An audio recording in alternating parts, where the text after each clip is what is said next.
제가 처갓집이 있는 울산에 방문을 하였을 때 울산에 있는 그 조선소에 가서 배를 보니까 그 배가 얼마나 큰지 제가 태어나서 정말로 처음 보는 그런 배들이 정말 너무너무 컸습니다. 저는 배가 그렇게 크겠다라고까지는 물론 생각은 했지만 직접 보니까는 와 어마어마하구나. 학교 운동장보다도 더 크고 그리고 그 건물 큰 것보다도 몇 배나 되는 그런 큰 배를 볼 때 야 이러한 큰 배가 물 위에 떠서 갈 수가 있구나. 그런데 그 큰 배도 풍랑이 몰아치고 폭풍이 몰아치면 마치 낙엽이 흔들리는 것처럼 그 배도 풍랑에 올라갔다 내려갔다 이 오른쪽으로 끼우tum 좌측으로 끼우tum 그렇게 되기 때문에 건강한 사람일지라도 그 배를 타고 가면은 풍랑이 일었을 때에는 멀미를 하고 토하게 되고 어지럽게 된다라고 하는 것이 저는 그때 그 배를 보고 이 큰 배도 그렇겠구나라고 생각을 했습니다. 그런데 우리가 그런 풍랑을 맞았을 때 우리의 삶 속에 있어서 우리의 앞에 그런 풍랑이 다가올 때 우리는 할 수 있는 것이 그냥 오직 주님 앞에 나와서 주여 주여 하고 기도하는 그러한 것이 저희들이 할 수 있는 최선의 방법인 것으로 저는 생각하고 있습니다. 주님 나를 도와주시기 바랍니다. 주님 나를 긍휼히 도와주시옵소서. 이 거친 풍랑에서 나를 건져 주시옵소서. 그러한 기도밖에 우리 입에서는 나올 것이 없습니다. 물질의 어려움이 와서 사업이 파산해서 우리에게 닥쳐오는 그러한 풍랑, 또 갑자기 큰 질병이 다가와서 우리에게 암이라는 죽음을 맞이할 수밖에 없는 그러한 질병이 다가오는 그러한 풍랑, 또는 부부간의 관계가 안 좋아져서 우리에게 다가오는 풍랑, 또 부모와 자식 간의 다툼이 있어서 그 자녀가 부모에게 대들고 때로는 집을 나가는 그러한 상황을 닥쳐오는 그런 풍랑, 또 직장을 잃어서 머리가 없어서 먹을 게 없어서 정말로 가정이 어려워하는 그러한 풍랑, 이러한 풍랑들이 우리에게 다가올 때가 너무나 많이 있게 되는 것입니다. 우리에게 풍랑이 다가올 때 우리는 그 풍랑을 바라보고 그 폭풍을 바라보고 우리가 두려워해서는 안 될 것입니다. 예수님을 믿고 난 다음에 우리는 믿음 안에 사는 주님의 아들, 딸이기 때문에 이 천지 만물을 창조하시고 이 천지 만물을 움직이시는 하나님의 자녀가 된 우리가 됐기 때문에 우리는 절대 확신의 믿음을 가지고 그러한 풍랑과 어려움을 바라볼 때 우리는 두려워해서는 안 되는 것입니다. 우리에게 때때로 어려움이 있고 문제가 있지만 문제를 잘 겪고 그것을 이기고 난 다음에는 하나님께서 예배해 주신 놀라운 은혜의 축복이 우리에게 있다는 것을 우리는 수없이 많이 경험을 하지 않았습니까? 몇 해 전에 워싱턴 지역에 눈이 굉장히 많이 왔습니다. 얼마나 눈이 많이 왔는지 제 키보다도 더 많이 눈이 왔고 차가 다 덮일 정도로 그렇게 눈이 왔었습니다. 그렇게 눈이 왔었을 때 정전이 되고 또 많은 사람들이 그 정전으로 인해서 정말 어려움을 겪고 나무가 부러지고 그 쓰러진 나무로 인해서 집이 무너지고 또 어떤 사람은 그 부러진 나무로 인해서 깔려서 죽는 그러한 경우도 있었습니다. 그때 눈이 많이 와서 피해는 입었지만 농사 짓는 사람들 또 많은 수륙 발전을 한 그러한 곳에서는 그 눈으로 인해서 굉장히 많은 이익을 보았다고 합니다. 그 사람들에게는 정말로 참 고마운 눈이었다고 합니다. 그해 겨울에는 굉장히 가뭄이 심했었어요. 그런데 그 눈으로 말미암아서 그 가뭄이 극복이 되고 또 많은 물질의 이득을 보게 되었다는 그러한 소식을 나중에 들었던 것입니다. 그러므로 고난이 잠깐 어려움을 우리에게 주었지만은 문제를 주는 것 같지만은 결국 우리에게 좋은 것으로 바뀌어서 하나님의 축복으로 우리에게 다가오는 것입니다. 로마서 5장 3절부터 4절에는 다만 이뿐 아니라 우리가 환난 중에도 즐거워하나니 환난은 인내를, 인내는 연단은 소망을 이루는 줄 알미로다라고 성경 말씀은 말하고 계십니다. 로마서 8장 28절에 또한 우리가 알고니와 하나님을 사랑하는 자 곧 그 뜻대로 부르심을 입은 자들에게는 모든 것이 합력하여 선을 이루느니라. 잠깐 문제가 있지만 어려움이 있지만 모든 것이 합력하여서 선을 이루게 되고 하나님의 놀라운 은혜를 우리는 체험하게 될 것입니다. 그러므로 지금 우리 성도님들에게 어떠한 풍랑이 다가왔든지 간에 어떠한 어려움이 다가왔든지 간에 그것을 극복하고 포기하지 말고 그 풍랑 속에서 넘어지는 인생을 사는 것이 아니라 오직 풍랑을 다스리는 주 예수 그리스도만 바라보며 나가고 또 앞으로 나가는 우리 성도님들 되시기를 주님의 이름으로 축원합니다. 오늘 저는 세 가지의 주제를 가지고 생각을 해보고자 합니다. 첫 번째는 풍랑을 만난 제자들에 대해서, 두 번째는 풍랑 위를 걸어오신 예수님에 대해서, 또 세 번째는 무리를 걸어간 베드로에 대해서 생각을 해보고자 합니다. 마태복음 14장 24절에는 배가 이미 육지에서 수리를 떠나서 바람이 거스름으로 물길로 말미암아 고난을 당하더라. 성경은 이렇게 말씀을 하고 있습니다. 이 말씀 전에 보니까는요, 예수님께서 오병이어의 기적을 나타내셨습니다. 떡 5개와 물고기 2마리 가지고 장정만 5,000명. 그렇죠? 그러니까 여자 어린아이 합하면 어린 잡아서 한 2만 명에서 3만 명 되는 그러한 기적을 나타내셨습니다. 그러한 기적을 나타내시면서 그 많은 사람들이 다만 떡 5개와 물고기 2개를 가지고 많은 사람들이 배불리 먹고 몇 방주리가 남았어요. 12방주리가 남지 않았습니까? 그 다음에 무리들을 돌려보내면서 제자들에게 이렇게 말씀을 하십니다. 너희들은 먼저 배 타고 건너가 있어라. 너희들은 먼저 배 타고 건너가 있어라. 무리를 드시고 예수님께서는 산에 올라가서 기도를 하시게 됩니다. 마태복음 14장 21절로부터 2절은 이렇게 얘기를 합니다. 먹은 사람은 여자와 어린이 외에 5,000명이나 되었더라. 예수께서 즉시 제자들을 대적하여 자기 무리를 보내는 동안에 배를 타고 와서 건너편으로 가게 하시고 무리를 보내신 후에 기도하러 따로 산에 올라가시느니라. 저물매 거기 혼자 계시더니 제자들을 먼저 배로 타고 떠나게 하고요. 예수님은 산에 올라가서 기도를 하시는 것입니다. 그런데 그 제자들이 먼저 배를 타고 떠난 그 배가 예수님이 안 계시는 동안에 그 타고 가는 그 배가 폭풍을 만나서 이리 흔들리고 저리 흔들리고 정말로 이제는 죽게 되었다 하는 그런 큰 고통을 당하게 되는 것입니다. 그런데 그 제자들 가운데에는 어부 출신 제자도 있었습니다. 그렇지 않습니까? 그 호숫가에서, 그 바다에서 오랜 세월 동안 물고기를 잡던 어부 생활을 하는 그 제자들이 그 폭풍을 맞아서, 그 많은 폭풍을 만났었지만은 그 만난 폭풍 뒤에 또 어려운 폭풍을 당해서 두려워서 벌벌벌벌 떨려고 하고 있는데 그 풍랑이 얼마나 무서웠겠습니까?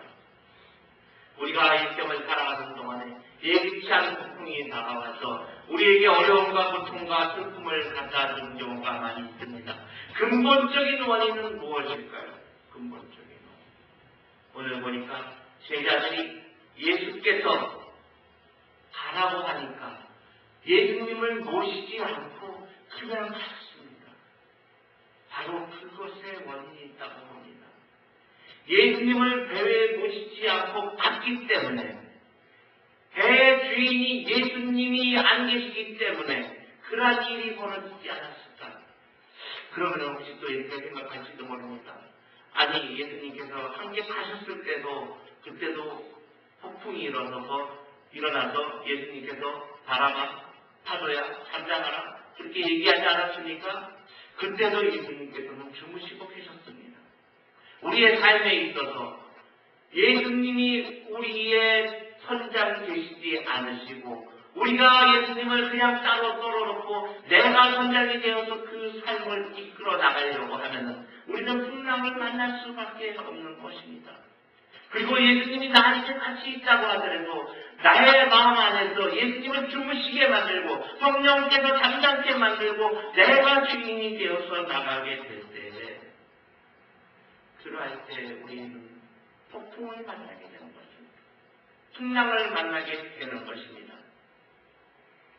우리의 삶은 주인 되시는 예수님께서 나의 삶의 모든 것을 주관하시고 역사하시고 이끌어 나가시도록 주님께 맡기는 것, 이것이 바로 믿음입니다. 이것이 바로 신앙생활인 것입니다. 예수님은 제자들에게 너희들 먼저 가라 라고 이야기할 때 예 하고서 그냥 갑니다. 그리고 그 뒷정리는 제자들이 한 게 아니라 예수님께서 스스로 다 하셨어요. 그렇기 때문에 예수님을 놔두고서는 제자들끼리 갔기 때문에 자기들은 이미 힘들었기 때문에 가서 우리가 배 타고 빨리 가서 쉬어야 되겠다는 그 생각이 있었지 않았을까 생각을 합니다. 그렇기 때문에 풍랑을 만난 것이 아닐까요? 일생을 살아가면서 내 자신이 내가 주인이 되어서 내가 원하는 대로 내 뜻대로 하다 보면은 그냥 그 신앙생활까지도 나의 유익을 위해서 하는 것이 되어버리게 되는 것입니다. 그렇게 될 때 우리에게 어려움이 닥치는 것입니다. 왜? 나라고 하는 이 교만 덩어리가, 나라고 하는 이 탐욕 덩어리가, 나라고 하는 이 정말 나밖에 모르는 그것이 나를 휘락하고 움직이기 때문에 나는 주님 안에서 낮아지지 않으면은 세상 속에서 쓰러질 수밖에 없는 그러한 존재인 것입니다. 그렇기 때문에 우리가 신앙생활을 한다고 해도 우리는 깨어질 수밖에 없습니다. 왜?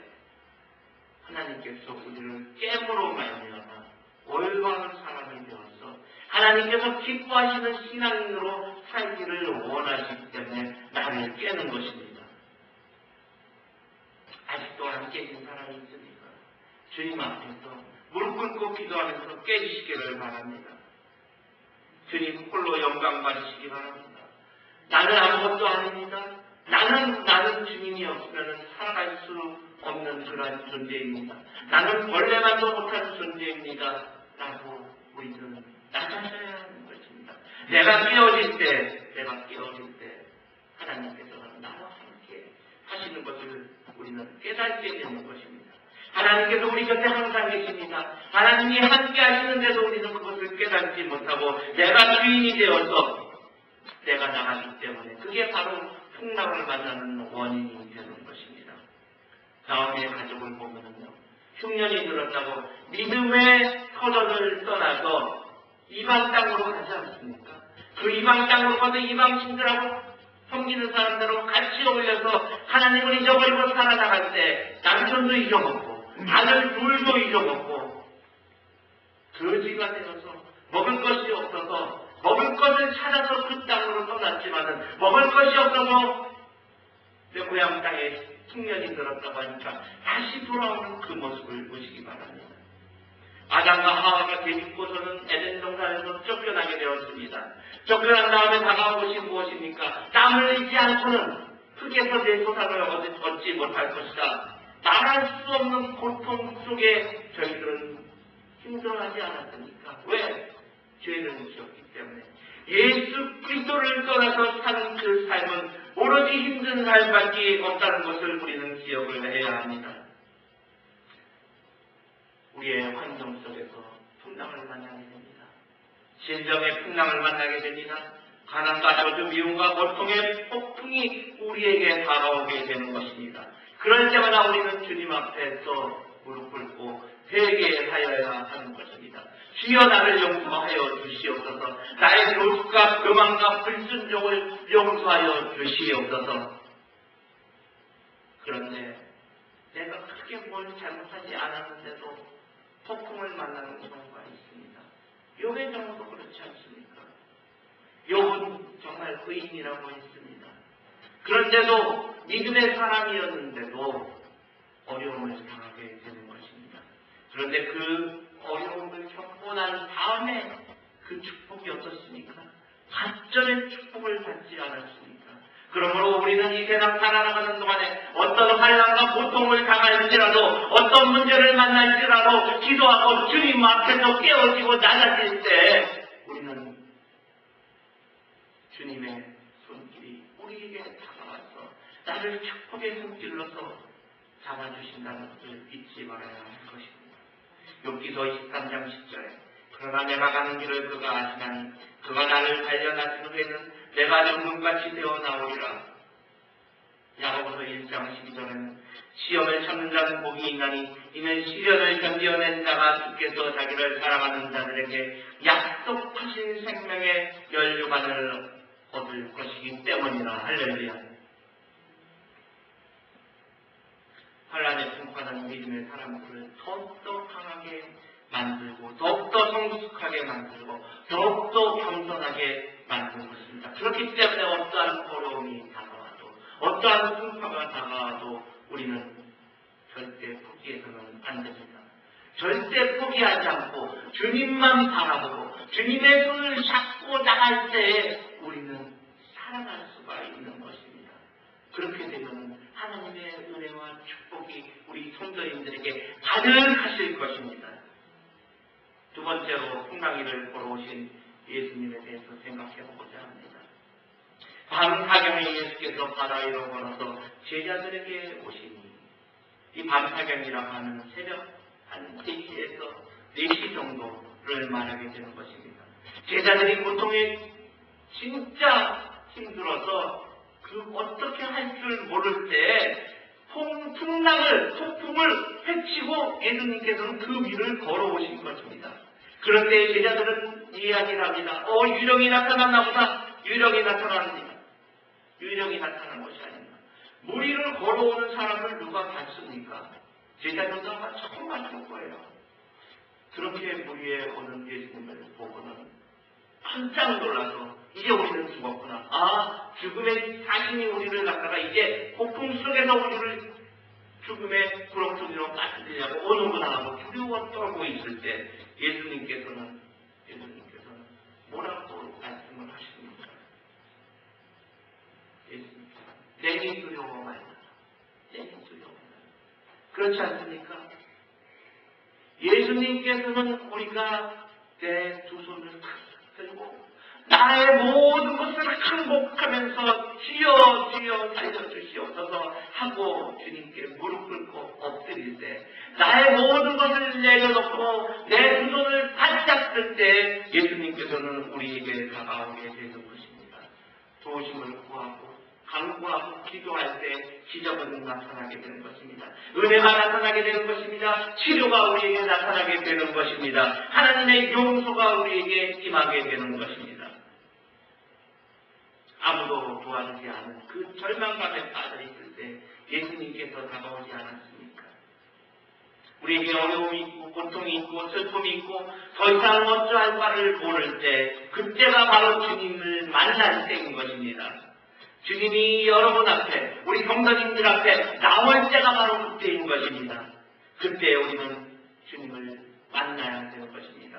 우리가 어렵고 힘들고 절망감에 빠졌을 때 내 가족들도 떠납니다. 내 친구도 떠납니다. 내 친척들도 떠납니다.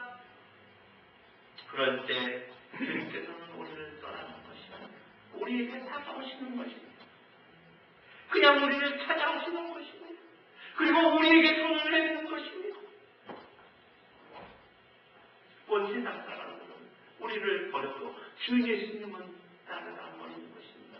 온 세상 사람 날 버려도 주 예수 안 버려. 우리가 찬송에도 있는 거죠. 세상 사람들은 나를 버리고 떠나도 내 남편이 내 가족이 나를 떠나도 주님께서는 우리를 품어주시면서 슬퍼하지 말라, 두려워하지 말라, 어려워하지 마라, 낙심하지 마라, 절망하지 마라, 포기하지 마라. 내가 너와 함께 할 것이다. 내가 너와 함께 할 것이다. 주님께서는 우리가 잘 됐을 때나, 우리가 힘들어할 때나, 우리가 어떠한 상황에 놓여 있을 때에도 우리를 도와주시고 우리에게 희망을 주시고 문제를 해결해 주시는 것입니다. 주님께서 이 땅에 계실 때 많은 사역을 하셨지만 특별히 치중한 사역이 바로 병 고치는 사역을 하셨습니다. 병든 사람들 마음에 절망감이 다가올 때, 그때 당시에 의료 기술도 발달하지 않았고 먹을 약도 변변치 않았을 때 예수님께서 말씀으로 치유해 주시는 것입니다. 예수님께서는 그 병든 자들을 찾아가는 것입니다. 베데스다 연못에서 오랜 세월 동안 그 물이 동할 때를 기다려서 들어가기를 기다렸던 그 환자도 주님께서 찾아가서 고쳐주셨고, 안진뱅이 환자도 고쳐주셨고, 눈먼 자도 고쳐주셨고, 주님께서 십자가에 달려서 돌아가셔서 부활하신 다음에 실망해서 가는 엠마오의 두 제자까지도 주님께서는 찾아오시지 않으셨습니까? 세상 사람들이 낙심 가운데에서 희망을 찾지 못하고 어려움과 두려움에 떨고 있을 때, 외롭게 혼자 쓰러져 있을 때, 앞을 보지 못하고 절망감에 빠져 있을 때 예수님께서 그들에게, 아니 우리들에게 예수님께서는 찾아오셨던 것입니다. 예수님께서는 환난과 고통 중에서 우리를 보호하고 계시는 것입니다. 이사야서 42장 2절에는 내가 물 가운데로 지날 때 내가 너와 함께 할 것이라, 강을 건널 때 물이 너를 침몰하지 못할 것이며 내가 물 가운데로 지날 때에도 타지 아니할 것이요 불꽃이 너를 사르지도 못하리니. 김선태 목사님이라고 있습니다. 실로암 안과병원을 설립하였고 실로암 시각장애인 복지관을 만들었고 노인 장애인을 위한 요양원도 설립한 분이었습니다. 그 목사님께서 10살 때 6.25 국난을 맞아서 그 폭탄에 눈이 실명이 되게 되었습니다. 그리고 부모님도 다 돌아가셨습니다. 형제 자매들도 어떻게 되었는지 행방불명이었습니다. 그래서 거지가 되어서 서울역 앞에서 국보를 할 때 예수님을 만나게 되고 주님 앞에 나가서 예배를 드리게 될 때 너무나 기뻐서 자기가 국보라에서 얻은 동양돈을 주님 앞에 헌금을 할 때 가장 새 돈으로, 가장 깨끗한 돈으로 자기가 만져봐서 좋은 것으로 주님 앞에 바치기 시작하였다고 합니다. 그렇게 바치고 나니까 그거를 봐도 사람들이 거지라고 쫓아내는데 이 김선태 소년만은 쫓아내지 않고 사람들이 더 많은 것으로 동양을 해주고 먹을 것도 주었다고 합니다. 그러다 보니까는 내가 혼자 교회 가면 안 되겠다. 그래서 같은 친구 거지들을 먹을 것을 사주고 사탕을 사주고 해가면서 교회에 데리고 나갔습니다. 그래서 그 친구들 사이에서 목사님이라는 별명까지 얻게 되었는데, 그때 당시에 거지들을 단속하는 브라마법이 있어서 그 김선태 소년도 잡혀서 부산까지 내려갔다고 합니다. 부산에서 그 아동보호시설에서 너무 어려움을 당하니까 자기가 죽으려고 절벽위에서 죽으려고 생각을 하고 기도를 하는데 하나님의 음성이 들리더라는 것입니다. 하나님, 내가 성공을 할 수가 있습니까? 나는 어떻게 하면 좋습니까? 내가 앞도 보이지 않는데 어떻게 하면 좋습니까? 그럴 때 내가 너를 사랑한다. 내가 너를 도와줄 것이다. 하나님, 내게 희망이 있습니까? 그래, 너는 희망이 있다. 그러면 내가 박사가 될 수가 있습니까? 내가 공부를 많이 할 수가 있습니까? 그래, 너는 공부를 할 수가 있다. 너가 박사가 될 수 있다. 선생에게 말하는 그 하나님의 음성을 듣고 그 김선태 목사님은 서울로 무작정 상경을 하였다고 합니다. 무작정 상경을 하여서 학교를 가기를 원하는데 여기저기 어플라이를 했지만 되지가 않았다고 합니다. 그런데 성실중고등학교에서 그 학생을 받아주었다고 합니다. 김선태 학생, 다른 사람들 3,000명은 다 멀쩡한 사람인데 이 혼자서 시각장애인으로서 그 그 학교에 입학하려고 할 때 너 어떻게 공부할래? 라고 교장 선생님이 물을 때 하나님께서 나와 함께 하시기 때문에 나는 두려울 것이 없습니다 라고 이야기할 때 그래 우리가 너를 도와주겠다 해서 그 학교에서 공부를 하고 고등학교를 가고 또 대학교를 가고 장로의 신학대학교 신학대학원 그리고 미국에 가서 공부를 한 다음에 신학 박사가 되고 명예 철학 박사가 되고 또 신학 박사 학위도 받고 했기 때문에 그 장애인으로서 눈먼 사람으로서 아시아의 헬렌티를 하는 그러한 별명을 받았다고 합니다. 그분이 전국의 많은 사람들에게 1000명이 넘는 사람들에게 도움을 주고 장학금을 주고 공부하게 만들고 그래서 신라한 대단을 만들어서 많은 어려운 사람들에게 빛을 볼 수 있도록 한 그러한 역사. 하나님의 목소리를 하나님의 음성을 귀 기울여서 들었기 때문에 죽음 가운데서 절망 가운데서 살아날 수 있는 그러한 사람으로 성장을 하고 그러한 하나님의 은혜를 받았기 때문에 지금 목사로서 장애인 목회도 열심히 잘하고 있는 것을 우리는 알 수가 있습니다. 하나님만 의지하고 나갈 때 하나님께 영광을 돌릴 때 하나님의 목소리에 하나님께서 주신 말씀에 우리가 주목하여 나갈 때 하나님께서는 우리를 희망의 길로 인도하시는 것입니다. 세 번째는 무리를 걸어간 베드로에 대해서 생각해 보기로 하겠습니다. 제자들이 그가 바다 위로 걸어오심을 보고 놀라 유령이라 하며 무서워하며 소리 지른 것을 성경에는 27절에 예수께서 즉시 이르시되 안심하라 내니 두려워하지 말라. 안심하라 내니 두려워하지 말라. 안심하라 내니 두려워하지 말라. 주님께서 함께하시면 어떠한 근심과 걱정도 없어지고 우리에게 많은 고통과 어려움이 다가와도 그것을 극복해낼 수가 있는 것입니다. 늘 주님의 음성에 귀를 기울이는 우리 성도님들 되시기 바랍니다. 사도행전 27장 24절 26절에는 바울아 두려워하지 말라. 내가 발사 앞에 서야겠고 또 하나님께서 너와 함께 항해하는 자를 다 내게 주셨다 하셨으니 그러므로 여러분이여 안심하라. 나는 내게 말씀하신 그대로 되리라 라고 말씀을 하고 있습니다. 사도 바울이 유라굴라 광풍을 만나서 모든 것을 다 버렸을 때 하나님께서는 그렇게 바울에게 말씀을 하였던 것입니다. 문제를 만나도 어려움을 만나도 우리는 주님 앞에서 고백을 해야 합니다. 나는 하나님을 믿습니다. 전능하신 하나님 아버지를 나의 주인으로 삼고 나는 주님만을 믿고 바라고 나가는 주님의 아들인 것입니다. 주님의 딸인 것입니다. 라고 우리는 고백을 할 때 문제가 해결이 되고 절망의 희망으로 우리는 일어나게 되는 것입니다. 왜? 하나님이 바로 문제 해결의 포인트를 갖고 있고 문제 해결자이시기 때문인 것입니다. 베드로가 예수님의 음성을 듣고 놀랐습니다. 안심하라 내니 두려워하지 말라. 그 말을 듣고 베드로가 말합니다. 주여 만일 주님이시거든 나를 명하소 무리로 나도 걷게 하여 주시옵소서. 무리로 나도 걷게 하여 주시옵소서. 그럴 때 주님께서 그래 와라 라고 말씀을 하십니다. 오라 하시니 베드로가 배에서 내려서 무리로 걸어서 예수께로 다가갑니다. 그런데 물을 한참 걸어가다가 보니까 옆에서 바람이 불고 풍랑이 치고 하니까 그것을 바라보게 됩니다. 그러니까 점점 빠져 들어가게 됩니다. 그때 두려움이 다가오니까 물에 빠지게 되는 것입니다.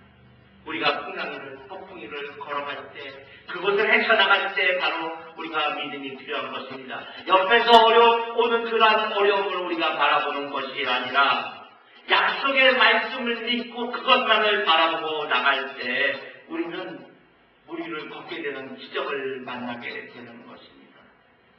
믿음은 들음에서 나며 들음은 그리스도의 말씀으로 말미암았느니라. 로마서 10장 17절에 나와 있습니다.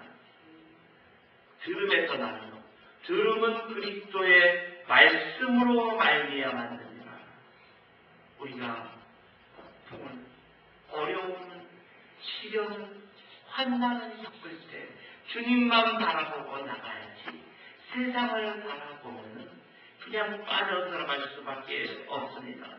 마태복음 14장 30절에 보니까 바람을 보고 무서워 빠져가는지라 소리질러 이르되 주여 나를 구원하소서 하니 베드로가 풍랑이를 걸어가는 것은 바로 주님이 오라고 말씀하셨기 때문에 그 말씀을 듣고 그대로 행했기 때문에 걸어가게 되는 것입니다. 히브리서 12장 12절에 보니까 믿음의 주여 또 온전케 하시는 이 예수를 바라보자. 예수를 바라보자. 예수님을 바라볼 때 우리는 풍랑이를 걸어갈 수가 있습니다. 그런데도 우리가 예수님을 계속 바라보고 나가야 하는데 사람을 바라보고 환경을 바라보고 주위를 바라보고 세상을 바라보고 하면은 풍랑에 다시 빠지게 된다는 것입니다. 주여 나를 구원하소서. 그렇게 빠졌을 때에도 주여 나를 구원하소서 베드로가 고백하니까 예수님께서는 베드로의 손을 잡아주셨습니다. 예수께서 즉시 손을 내밀어 그를 붙잡으시며 이르시되 믿음이 적은 자여 왜 의심하였느냐. 왜 의심하였느냐. 배에 함께 오르며 바람이 그친지라. 바람이 그친지라.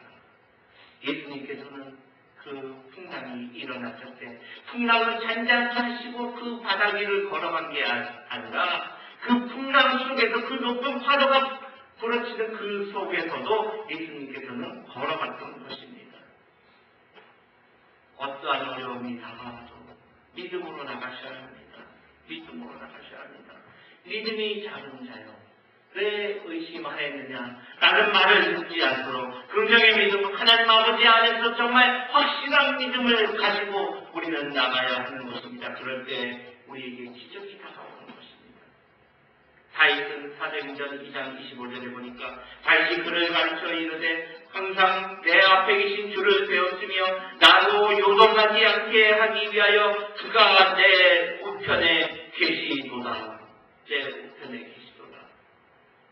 하나님이 항상 우리 옆에 계십니다. 우리의 인생을 인도해 주고 계십니다. 우리에게 어떠한 풍랑이 다가오니까 하나님께서 같이 하는데 무엇이 두렵습니까? 하지만 그 풍랑이 다가올 때 나를 깨뜨리고 내가 바짝 엎드려서 내가 하나님 아버지 안에서 정말로 간절히 기도할 때 하나님께서는 우리를 다시 한번 붙잡아서 이끌어 주셔서 하나님 아버지 안에서 승리하는 우리가 될 수 있도록 해주실 것입니다. 여러분에게만 드리는 말씀이 아니라 바로 하나님께서 제게 주시는 그런 말씀인 걸로 알고 저는 같이 은혜를 나누고자 했던 것입니다. 오직 예수님만 바라보고 나가는 저와 여러분 되시기를 주님의 이름으로 축원합니다.